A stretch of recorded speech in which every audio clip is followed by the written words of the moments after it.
Bismillahirrahmanirrahim. Assalamualaikum warahmatullahi wabarakatuh. Waalaikumsalam warahmatullahi wabarakatuh. Alhamdulillah rabbil alamin. Assalatu wassalamu ala asrofil anbiya'i wal mursalin. Puji syukur kita ucapkan atas kehadiran Allah SWT yang telah melimpahkan rahmat dan hidayahnya kepada kita semua, sehingga kita dapat melanjutkan aktivitas kita pada siang hari ini. Salawat beriringan salam buat Nabi besar kita, yakni Nabi Muhammad Sallallahu Alaihi Wasallam. Yang berlafazkan di doa, Allahumma salli ala Sayyidina Muhammad wa ala ali Sayyidina Muhammad. Baiklah, bagaimana kabarnya Anda semua? Alhamdulillah baik. Sudah siap untuk belajar? Siap. Baik, sebelum kita mulai, saya ingin mengecek kehadiran terlebih dulu. Apakah ada teman-teman Anda yang tidak hadir? Ada. Berapa orang? Dua. Kita niat saya. Iya. Anissa Salsabila, Sakit. Afina Azkia, Adina Khairon Miswah, Sakit. Defrani Zahra, Dinda Zahratul Khairani, Fauzia Az-Zahra. Dari pagi apa pelajarannya? Kita PK. PK, Nahwu. PK, Nahwu, kemudian. Fikih. Jadi sekian banyaknya dari pagi tadi, sudah terkuras tenaga. Apakah capek atau gimana? Tidak.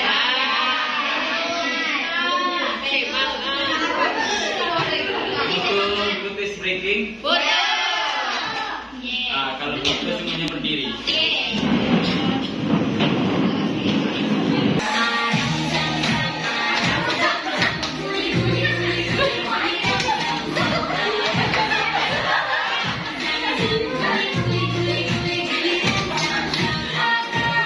Gerakan badan.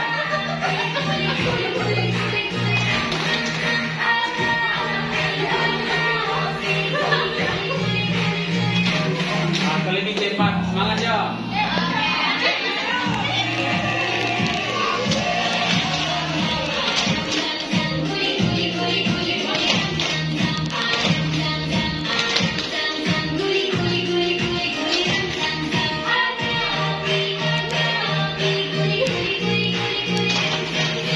Kanan, kiri. Ya, siapa malah pengen sampai kiri kalau dia orang. Iya.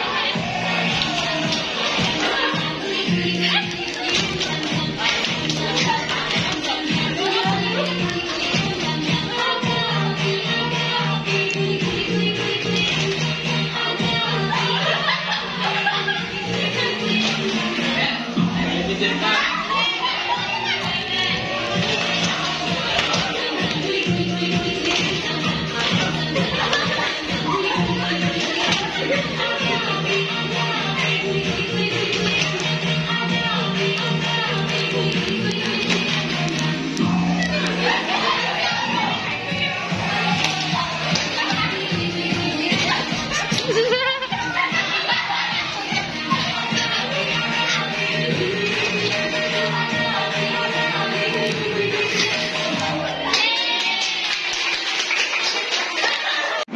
Sebelumnya, untuk materi Patam apa? Materi Patam sih ya. Ciki. Mungkin kita ulas sedikit terlebih dulu materi sebelumnya. Kita itu kan? Untuk pembekalan kemarin, coba jelaskan sedikit mengenai materi sebelumnya dulu. Ya, sedikit saja. Kalau qawaidul khamsah adalah kaidah dasar dalam fikih yang digunakan untuk membantu memahami dan menerapkan hukum Islam. Di dalam al-qawaidul khamsah itu ada 5. Yang pertama, selesai atau itu? Sembarang lah. Kaidah-kaidah tersebut antara lain Yang pertama, segala sesuatu itu tergantung tujuan. Al-Makasidu.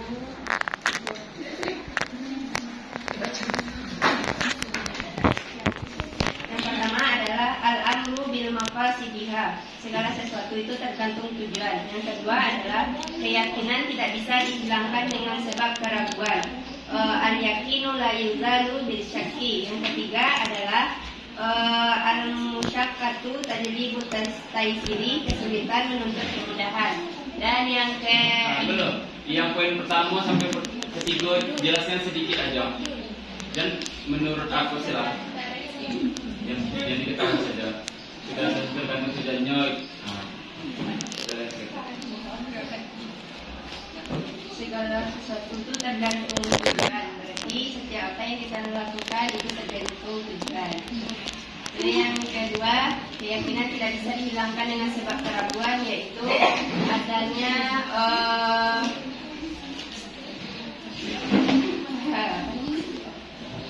keadaan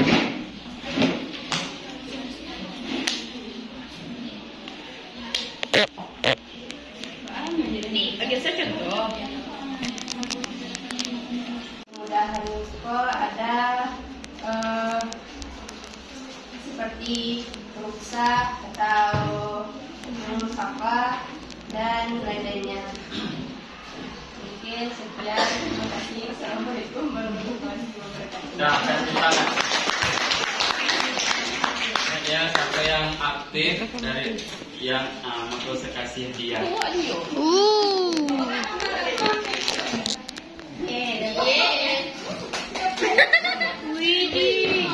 Aktif dari tadi. Nah, di sini ada nanti pertanyaan kuis di akhir pelajaran materi. Untuk pertanyaan itu akan sesuai dengan materi kita hari ini.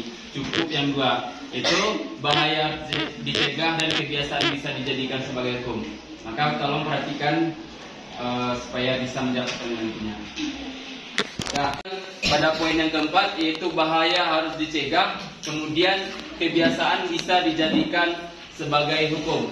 Nah, sebelum Ustadz melanjutkan materi yang bahaya harus dicegah, di sini tahu nggak maksud dari bahaya harus dicegah? Sebelum saya jelaskan, ada bisa? Kalau ada bisa, saya kasih nanti. Tidak usah, tidak boleh, tidak buka. Nah.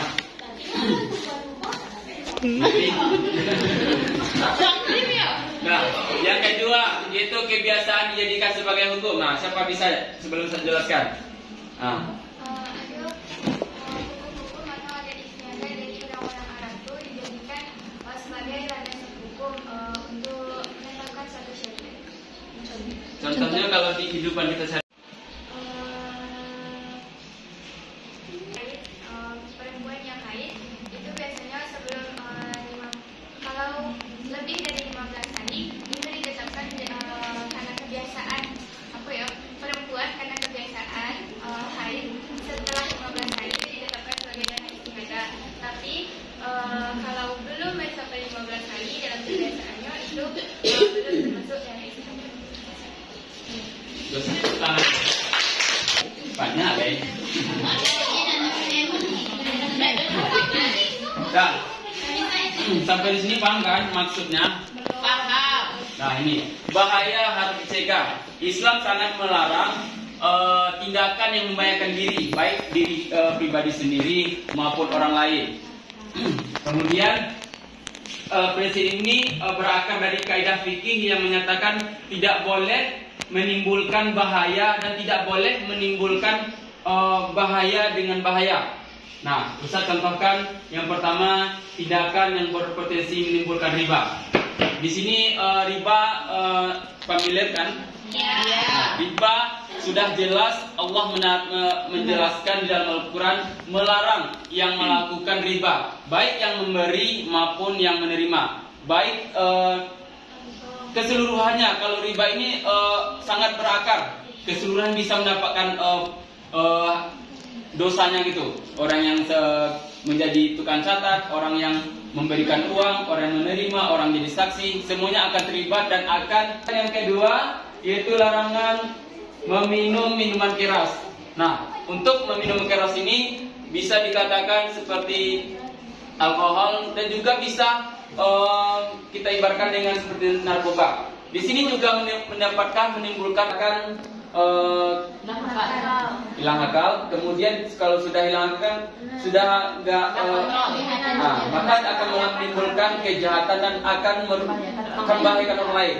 Nah, ketika membahayakan orang lain, maka ketika ia di penjara, maka dampaknya sangat banyak. Yang pertama diri sendiri, yang kedua keluarga, keluarga, kemudian orang lain, masyarakat, kemudian ya, sahabat, teman, keluarga, masyarakat, semuanya akan memiliki dampak, akan memiliki efek yang sangat banyak. Dalam bahaya harus dicegah. Kenapa? Pakaian itu gunakan pakaian itu tidak sesuai dengan tujuannya, maka akan menimbulkan fitnah syahwat lawan jenis. Kalau tidak memiliki aturan dalam berpakaian, maka oleh karena itu hal yang tidak sepatutnya tidak dicegah, maka inilah maksud dengan bahaya dicegah. Sampai di sini paham kan? Tindakan yang seperti menimbulkan riba harus kita cegah. Kemudian larangan minum keras. Kemudian yang terakhir itu pengaturan dalam berpakaian. Nah, sampai sini masih rahasia jaga pakaian, masih ada juga bahaya dalam kayak orang bebas dalam masih jadi next. Iya, memang betul. Kalau sekiranya seseorang sudah berusaha menutup dirinya, menjaga dirinya, namun ada juga bahaya-bahaya yang timbul itu mungkin di luar jangkauan kita. Namun kalau kita sudah berusaha untuk memperbaiki diri, sudah berusaha untuk menjaga diri kita, maka yang penting kan kita sudah berusaha. Kalau untuk masalah kalau kita akan ada menimbulkan bahaya dari luar, dari jangkauan kita, maka kita ya berserah diri saja. Ya. Kalau yang masalah pinjam ke bank kan riba kan. Nah, tapi kalau misalnya orang yang butuh jadi itu bahasa. Ingat ya, sebenarnya kalau untuk pun syariah sebenarnya riba itu pasti ada. Namun ingat, kalau kita meminjam uang ke bank konvensional, maka bunganya akan sangat banyak. Namun kalau bank syariah, bunganya itu tetap ada, namun kecil kita. Dan di bank yang saya tahu, kalau di bank syariah ini jelas kalau apanya kemana-mana memang disebutkan untuk masalah riba ini, namun sedikit bunganya gitu. Jadi sudah tergantung bagaimana kita apakah kita mau mengambilnya tidak. Tapi kalau Ustadz pribadi, Ustadz tidak akan pernah mendekati yang namanya riba ini, karena riba ini akan berketerusan kita. Kalau sedikit riba itu kan, kalaupun sedikit bisa aja namanya. Iya. Atau syariah kalau yang benar di dalam itu ada riba. Betul. Kalau untuk masalah riba ini, memang tidak ada yang namanya bank itu tidak.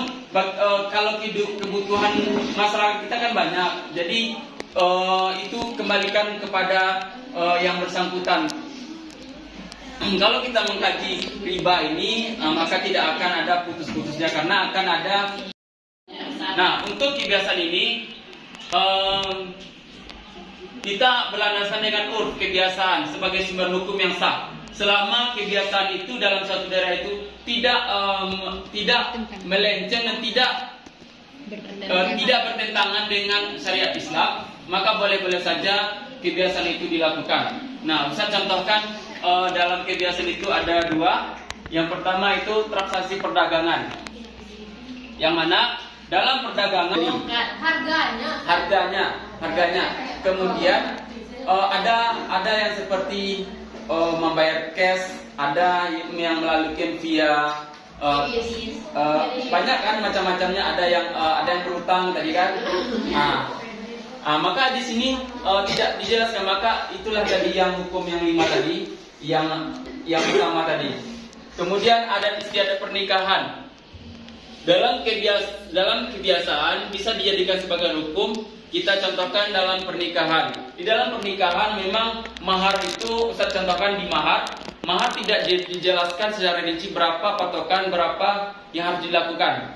Itu sesuai dengan kesepakatan. Maka disinilah kalau seandainya suatu daerah itu tuh contoh mahar harus ditetapkan seperti ini dalam suatu daerah yang lain, maka boleh-boleh saja kalau tidak bertentangan dengan syariat. Namun kalau sudah bertentangan maka tidak boleh dilakukan. Nah, sampai di sini paham? Paham. Ada yang ditanyakan? Ada? Tidak. Kita sampai di berapa? Yang contoh pernikahan dari yang dua mahar kan sebuah benda ya. Apa? Sebuah benda. Terus kalau ada di suatu kampung, apakah itu bisa dijadikan satu ketetapan? Untuk maksudnya ayat Al-Quran kok? Oh gitu. Boleh ada. Kalau yang setahu Ustaz ada yang begini. Kalau sekiranya maharnya hanya satu surah Al-Baqarah atau Ar-Rahman, maka dibacakan itu. Tapi kalau tidak selesai, tidak sampai satu surah itu, maka dia tidak bisa Menunaikan. tidak, maksudnya belum sah kita karena maharnya belum selesai kita, kecuali ada perjanjian di awal. Contoh, kita contohkan dengan mahar itu seperti emas atau uang separuh, kan ada mahar itu separuh kan, setengah-tengah, berangsur-angsur, maka boleh dilakukan sama dengan ayat tadi.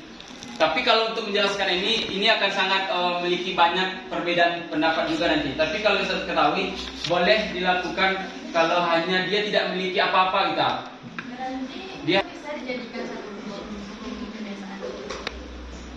boleh kalau tidak bertentangan dengan yang di dalam Al-Quran atau syariat, maka boleh saja kalau untuk hafalan kita. Kan hafalan bukan hafalan kan. Teman Rasulullah dia ingin menikahi seseorang, namun dia tidak memiliki harta, dia di bawah fakir lagi ya. Tidak ada lagi fakir, dia hanya memiliki baju, cuman baju kita, baju dalam dirinya kita. Namun dia ingin menikah, maka dia menemui Rasulullah, maka Rasulullah berkata, wahai sebulan, carilah, bawalah buah kurma kita. Jadi maharnya itu hanya buah kurma waktu itu tuh. Kan buah kurma kan bisa dimakan habis kan? Maka boleh, itulah yang Ustaz katakan. Kalau sekiranya kebiasaan itu tidak bertentangan dengan kalau untuk masalah ini mungkin ada beberapa pendapat yang lain. Ya, tapi kalau Ustaz katakan boleh. Ustaz, sebagai kebutuhan hukum yang sah selama kebiasaan tersebut tidak bertentangan, lalu ada nggak contohnya bertentangan bukan dijadikan sebagai hukum? Ada banyak lasak salah tapi dijadikan salah.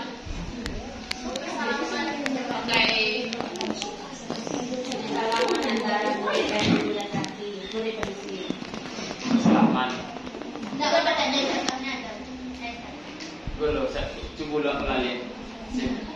Coba pertanyaan. Kan kita kerjaan selama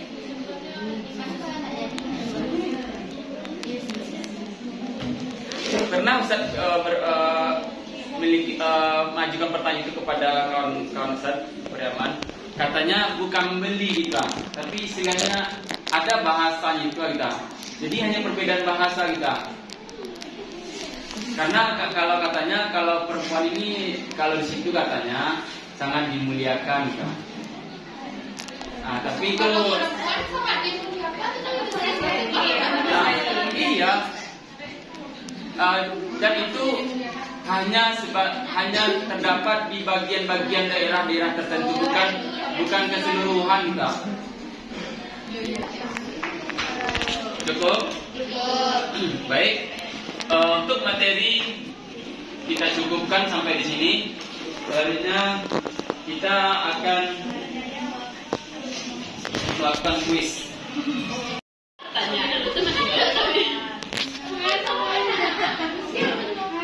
Nah,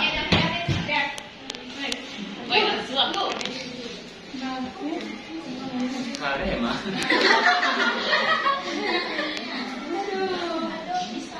Pertanyaan pertama. Apa contoh bahaya yang sering kita temui di lingkungan sekitar?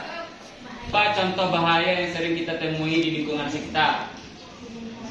Tangan baru dulu, satu, langsung. 1, 2, 3. Kasih pun aduh saja.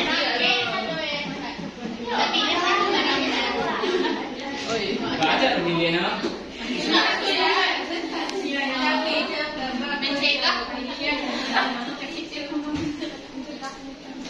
Kita minta lu salah satu.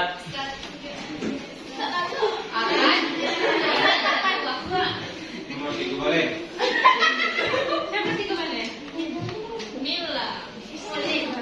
Nomor 3 boleh Muhammad. Nomor 3 boleh Naisa Ramadhani.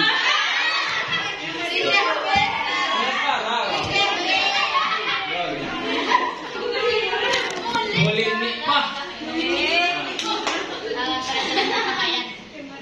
Saya tak pernah lihat. Contoh bahaya yang sering kita temui di lingkungan sekitar.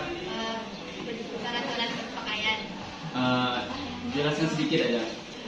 Bahayanya misalnya kalau tidak sesuai syariat atau sesuai seharusnya, maka akan mengakibatkan sesuatu hal yang tidak diinginkan seperti timbulnya syahwat dan lain-lain. Nah, betul. Kasih aku dulu. Depan. Coklatnya lama, Mama. Coklat asli.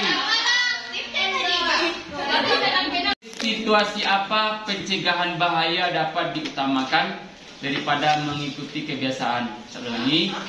Dalam situasi apa pencegahan bahaya dapat diutamakan daripada mengikuti kebiasaan?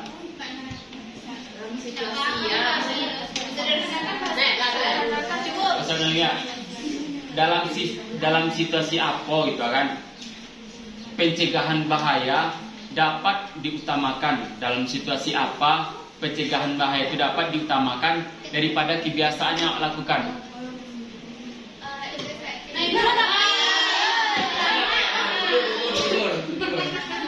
Jadi dulu ya. Dalam kondisi yang darurat, Contohnya soalnya apa tadi Ustaz yang redaksi pertama? dalam situasi apa pencegahan bahaya dapat diutamakan daripada mengikuti kebiasaan? Bagi contohnya, kalau dimasukkan ke contohnya seperti awak tersesat di hutan dan tidak mendapati makanan satupun, maka di sikogo awak bisa untuk mencegah bahaya kematian awak atau sakit awak akibat tidak makan daripada awak mengikuti syariat yang tidak membolehkan makanan yang dilarang. Banyak lah. Kasih. Mau bantu lu buka lu. Jangan baca dulu, buka dulu.